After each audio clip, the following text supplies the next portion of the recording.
Baiklah, hari ini kita sambung lagi iaitu 5.2 hidupan liar di zon iklim panas dan zon iklim sejuk. Okey, hari tu kita sudah tengok tumbuh-tumbuhan semula jadi. Okey, sekarang kita tengok hidupan liarnya pula ya. Kita tengok hidupan liar. Okey. Perbezaan zon iklim mempengaruhi perbezaan tumbuh-tumbuhan semula jadi. Okey, perbezaan zon iklim dan hidupan liar. Perbezaan ciri tumbuh-tumbuhan semula jadi di sesuatu kawasan mempengaruhi jenis hidupan liar di kawasan tersebut. Okey, jadi perbezaan ciri-ciri tumbuhan tersebut mempengaruhi jenis hidupan liar. Okey, ciri-ciri hidupan liar di zon iklim panas. Okey, kita tengok ciri-ciri hidupan liar di zon iklim panas dahulu. Okey, zon iklim panas. Kita boleh tengok di sini hidupan liar di gurun panas. Okey, di zon iklim panas terdapat beberapa jenis tumbuhan semula jadi seperti tumbuh-tumbuhan gurun, hutan hujan tropika, hutan monsun tropika dan padang rumput sabana. Kawasan ini menjadi habitat bagi pelbagai jenis hidupan liar.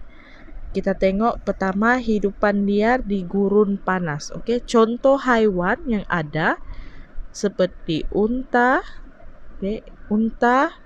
tikus jerboah, adaks antelope, ada musang fennec, ada ular pasir, biawak pasir, ada rusa gazelle.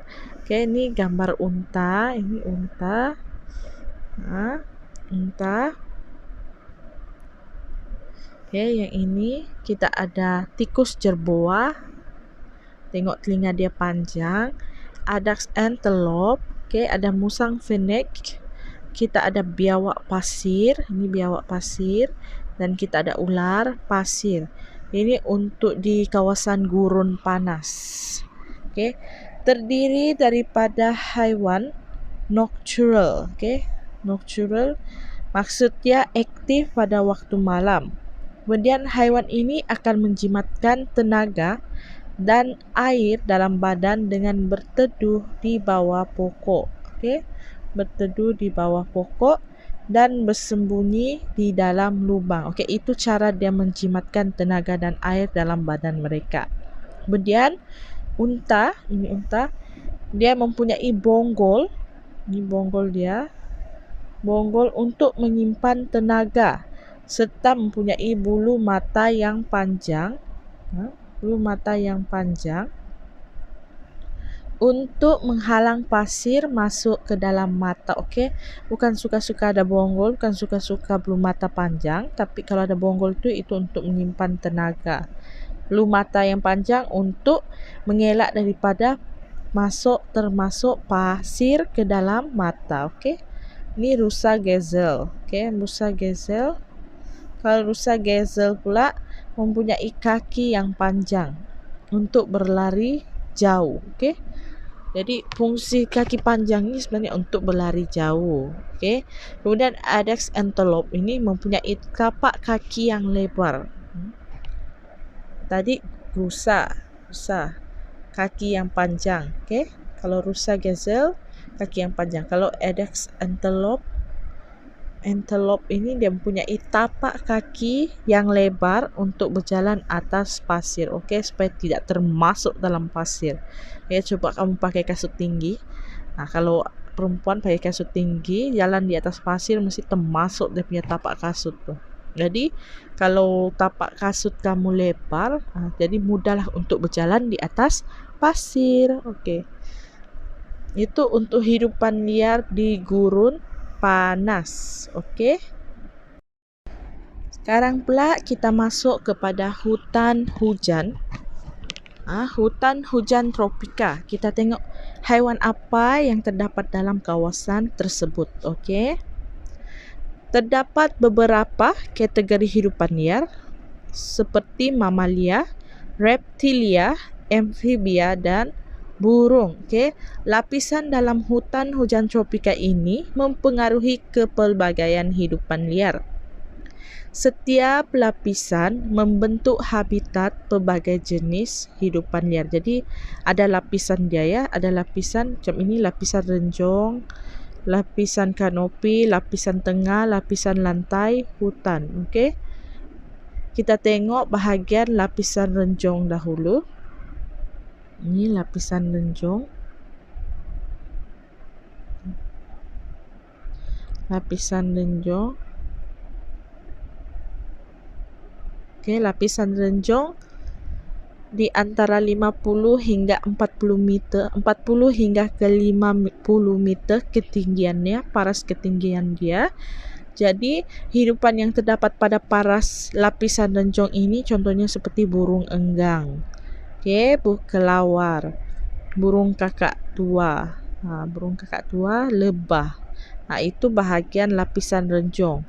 Okey, kalau kita tengok lapisan kanopi antara 20 meter hingga 40 meter, maksudnya di tengah-tengah lah dia. Kira tengah untuk bahagian pohon dia. Masih di pohon, kita ada kera, okey, kongkang, ular sawah, burung dan tupai terbang. Okey. Jadi untuk tahap ini masih lagi haiwan yang boleh memanjat, boleh terbang, okey. Lapisan kanopi, kemudian lapisan tengah, kita pergi kepada bahagian batang sudah. Ini lapisan tengah. Okey, lapisan tengah antara 20 meter hingga antara 10 hingga 20 meter. Itu digelar sebagai lapisan tengah. Okey, contoh haiwan dia harimau bintang. Jadi harimau bintang boleh sampai 10 meter, dia boleh panjat sampai 10 meter hingga 20 meter.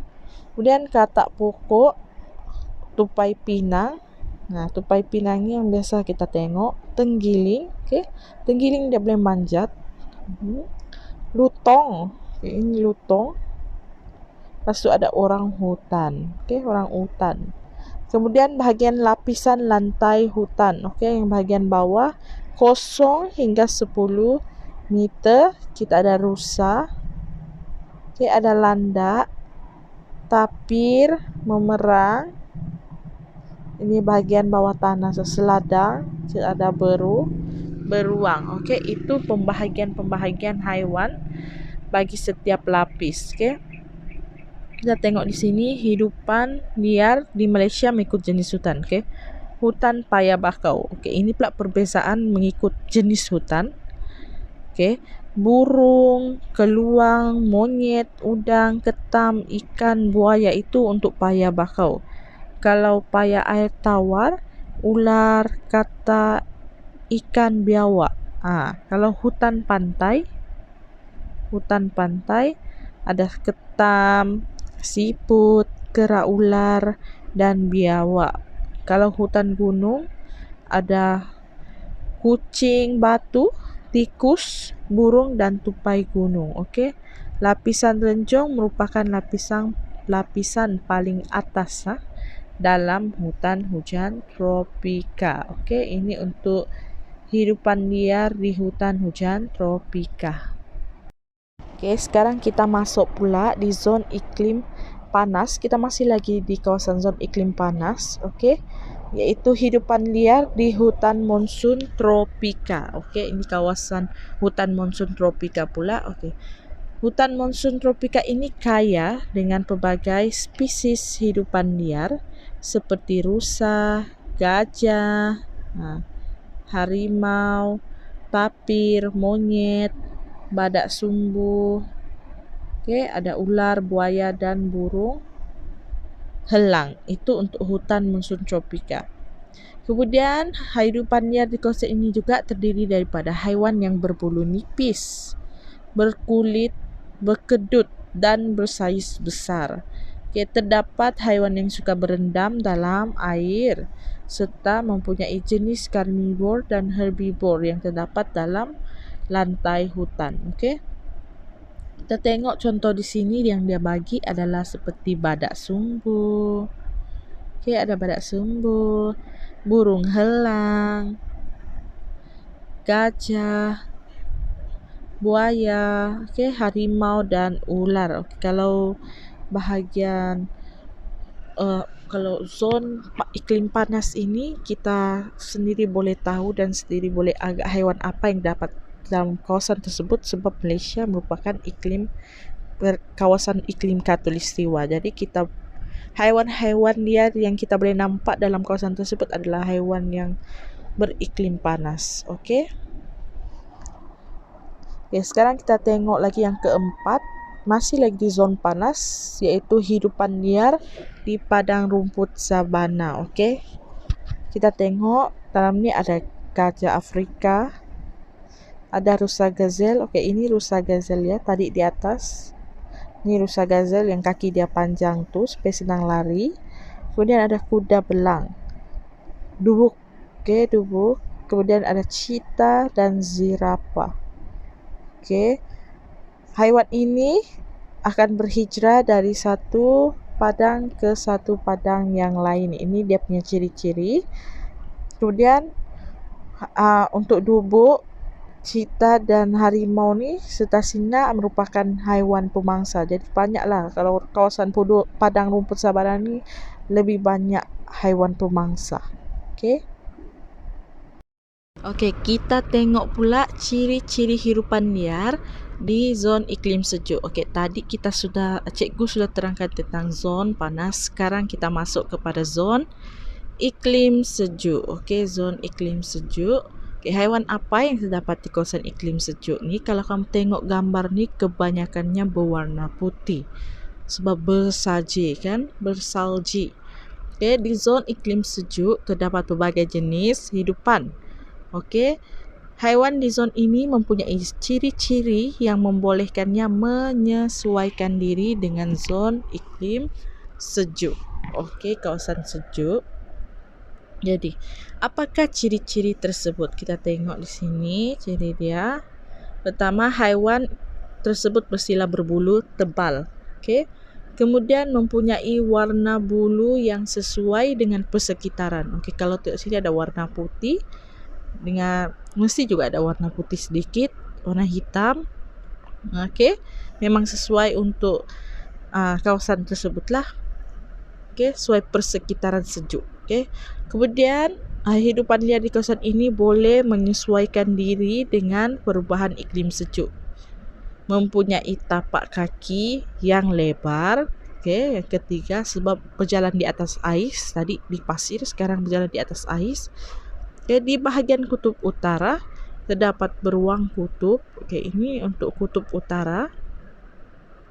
Karibu.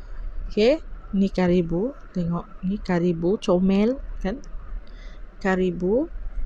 Arnab Arktik, rubah Arktik, burung hantu salji.